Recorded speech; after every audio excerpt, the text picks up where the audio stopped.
So welcome to this video. Apologies that we're in the lounge, but we're waiting for a couple of deliveries, so I thought as soon as we go out in the van we'll get the deliveries. The deliveries, yeah, that's right. So this video is all about our costs of going to campsites. Yeah, because we normally try and do this in November.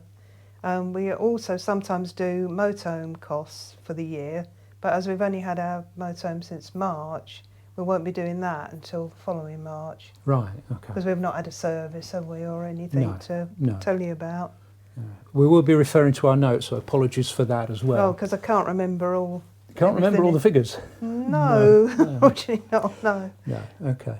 Okay, well I hope you find this interesting, and if you do, don't forget to subscribe, hit the like button and do all those good things that helps us bring you videos like this. That's right, yeah. Yeah, yes, that's all right, right. so shall we get on with it? We'll get on with it then, yeah.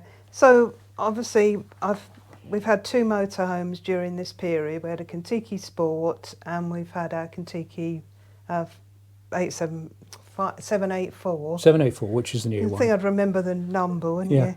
Yeah, so we've been to various campsites during that time. In fact, we've spent 162 nights away in a 365-day And I thought that sounded like a lot, but it's less than we did last year. It's less than we did last year because we had a couple of months at the beginning of this year when we were waiting for the new van, so we didn't want to go on a big tour and them to say, oh, your van's here. Yeah. Yeah, so what we have done, I say 162 nights. We've spent on site fees, wait for this, £5,670.50. Wow. Of that, £5,334.91 is actual deposits plus balances. They're sites we've been to. Okay. We've also had to pay future deposits for sites we're going to next year. Yeah, and that now includes a caravan and motorhome club because they've got this £5 deposit. But yeah. And that's £335.59. So if you add those two together, that gives you the thing I said before. Yeah. Then I thought, well, I'll look and see what the average cost was per night. This is for all types of sites, abroad and here, £32.46. Right, okay, so the average is £32 for campsites. Yeah, that's right, yeah. Then I had a look at hard standing, service pitches and grass to see what the difference is there. And the most expensive hard standing pitch was at Easter, which you tend to expect because they all put the price up at Easter. Yeah. That was Morton in Marsh and that was £46. Right. The cheapest hard standing was Aberbran, which we really liked, didn't we? That little site, little railway site by the old station. Yeah. Yeah, £22.30. Yeah. The most expensive service pitch, this was July, and it was in the middle of the Scottish school holidays. Yeah. Stonehaven at £47.20. Yeah. The cheapest service pitch is the one we've been to recently at South Valleyfield, certified site. Yeah, which was lovely. Which is lovely, at £22. Yeah, really nice there. The most expensive grass pitch, and this surprised me a bit, was Beadnell Bay Camping and Caravanning Club site in August, which was non-electric, and it was £36. And it was on grass. And it was on grass, yeah. So it proves that prices always go up during the holidays, or school holidays. That's what people always moan about, isn't it? The price. Yeah. And generally, families can only go at Easter in school holidays, I know, which seems a bit unfair, doesn't it? Yeah, it does. Yeah.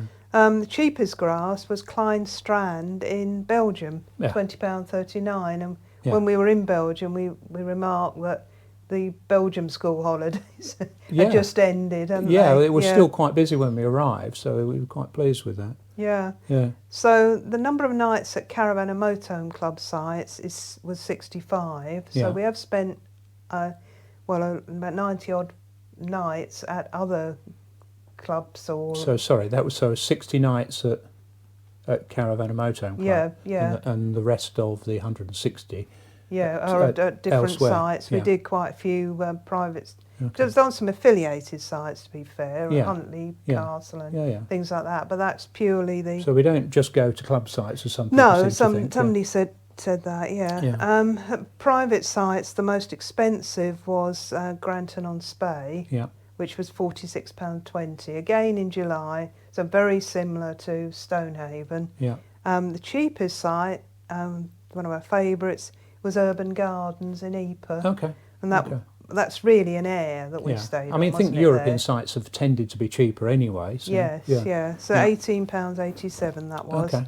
Yeah, so that's where we've been in a period from last November to this November, and of course, obviously to the Easter, we were in the Kon-Tiki Sport, and then after that, we've been in the new van. Yeah, which we're loving, incidentally. Yeah, before anyone else. Yeah, that's right. Yeah, yeah. So, what I've also sort of made a note of is where did we go to pay £5,670.50? Okay. We went to Suffolk in 2024. These are our tours. These are our tours, yes. So obviously there's various sites within these tours. Yeah, and all of these are organised in a playlist. That's right, for each tour. So you can check those out if you've missed any of the tours. Yeah.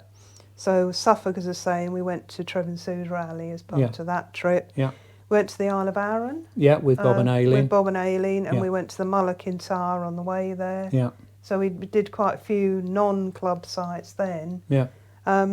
North East Scotland. Yeah. We went to, and that's where we went to Huntly Castle and various other. And that was with Glyn and Sharon. That's right. Yeah. Did a Wales tour, following on from Robin Lynn's. Yeah. Yeah. Went to the wrong way to Malvern Hills to start it off. That was one of the most popular videos, wasn't it? Yeah, I know. Yeah. It always is if you do something wrong. Isn't yeah, it? yeah, and I just completely missed the sign. Yeah. Then we did a Northumberland and Scottish Borders tour with our friend Alison, didn't we? Yeah, this was all unplanned. Yeah. Yeah, we met her at Lady Margaret's at Chirk, and then she was going to see her nephew, and we said, well, why don't we come with you? Because we're still looking after Tara. So we went on that tour. I went and helped Alison navigate. You were navigating on your own. So it's a very unusual setup for us, that. Yeah, but, I didn't get too lost, did I? No, I don't think so. No. Because we didn't get lost at all. No, not much. And then, of course, the highlight of the year was the Euro tour to Denmark. Yeah, which we went with Trev and Sue with Boschcats Camping. Yeah, went for 3 weeks, and we did various sites on the way up there and various sites on the way back. Yeah, and we enjoyed it so much, we're going back again next year. We are planning to go back again, and then our last tour was the Halloween and fireworks escape. Yeah, which we've just come back from. We've just come back from, So those were all our tours. They were all our tours. So then I thought, well, which sites do we like the most? Well, this is me. This is you, isn't it? You said which ones you liked the most. So I didn't get a say. No, I like Moreton in Marsh. We always used to go there when we lived down south. Yeah, well, it was easy for us to get there, wasn't it? Yeah, that's right. Yeah. So, because it's not so easy now. And it's in the Cotswolds, of course. In the Cotswolds, So the best things about it are the closeness to the town. There's a fantastic choice of eating places. I mean, there's a fish and chip shop down there. There's all different pubs, isn't there? There are pubs down there that we've never been in yet. No, we ought to go back and... We ought to, just try them out. The Arboretum. That's lovely. Yeah, which you and Alison trekked to across the fields. We walked across some muddy fields, to get to. Interesting. The walks around the town, we did that, didn't we? Our friends came to stay in Moreton in Marsh and in one of the hotels, so went for a lot of walks around there. The other thing about it's close to Broadway, Bourton on the Water, Stratford, all the nice towns around there. And there was a food van on site. Yeah. People are often asking, when's the food van? There was a food van nearly every night. There were nearly every night there. Yeah. And we liked the pizzas, didn't we? We had the pizzas and the fish and chips, wasn't it? Yeah. So if you don't want to cook, it's a place to go. Which is great, because you've got your choice of going out to eat or your choice on the site. So I think that was my favourite memory from the year staying on a club site. Yeah. Right, the second one I've got is Seal Shore. Oh, right, okay. Yeah, no, I did enjoy that. I was right on the shore. No, I've said fantastic scenery, the hotel next door, the relaxing site. Yeah, apart from Aileen getting a foot run over. Yes, rather. Yes. Which she's still suffering from. She is, unfortunately. Yeah, so if you've missed that, check that out. Yeah. Then my third one, and is Urban Gardens, as it's now called, at Ypres. Yeah, just because of where it is. Yeah, but we weren't actually staying on the campsite there. It's the air on the site there. We were there with Trev and Sue, but we just absolutely love Ypres. Yeah. Yeah, it's so important to us, I think. Yeah, well, this thing there is fantastic eating places. I mean, we've always been really fortunate with the weather there. Yeah. The friendly vet where we take Poppy. Yeah. The friendly people. Friendly people, yeah. The history for me, because that's where my granddad was captured, and that really was the end of the First World War for him in 1917. Yeah. And he was injured, he'd taken to hospital, and he was in a prisoner of war camp. So it has meanings for me. Yeah, because all the last post and all that. Yeah, well, I get emotional in that because I think, well, what could have happened to him on that day that happened to so many, and I wouldn't be standing here. So. Sitting. You're sitting. No, sitting. Yeah, I mean, when we're at the last post, you're standing. All right. And we found it a fairly easy drive to get back to the shuttle. Haven't we? Yeah, it's actually a good stop on the way into Europe if you're going east, or if you're coming back. Yeah. So number 4 I've got is first camp Jens. You don't pronounce the G. You don't pronounce the G, and I find that difficult. Yeah. Though we've stayed at 2 sites, didn't we, in Denmark? And I think this probably was our favourite, mainly because of the harbour. Yeah. The pitches were quite nice, weren't they, where we were there?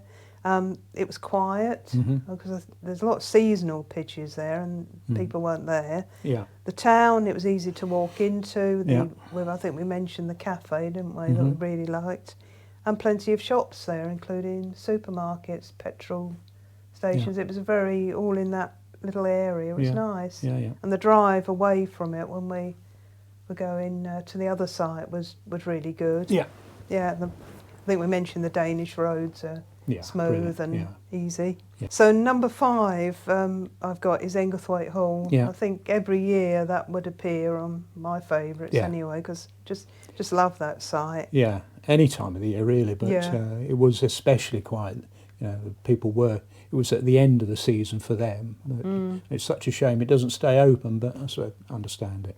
Yeah, because it's lanes round there, aren't there? But it's a handy stop off. We've often used it going to and from Scotland, haven't we? Yeah. It's like being in a big garden. Yeah. Isn't it really? That's right.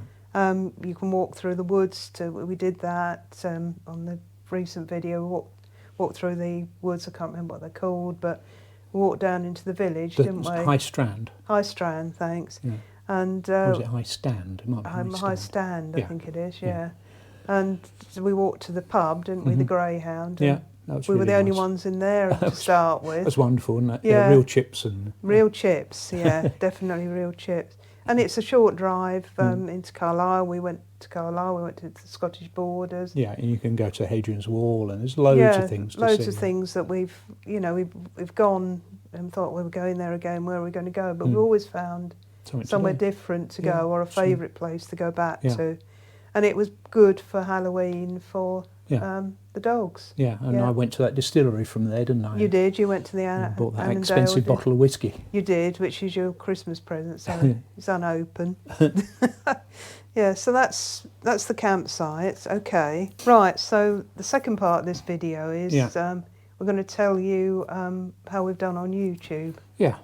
So we always try and do this about this time of year for our own benefit, and I think it really tells you how much we appreciate you watching us.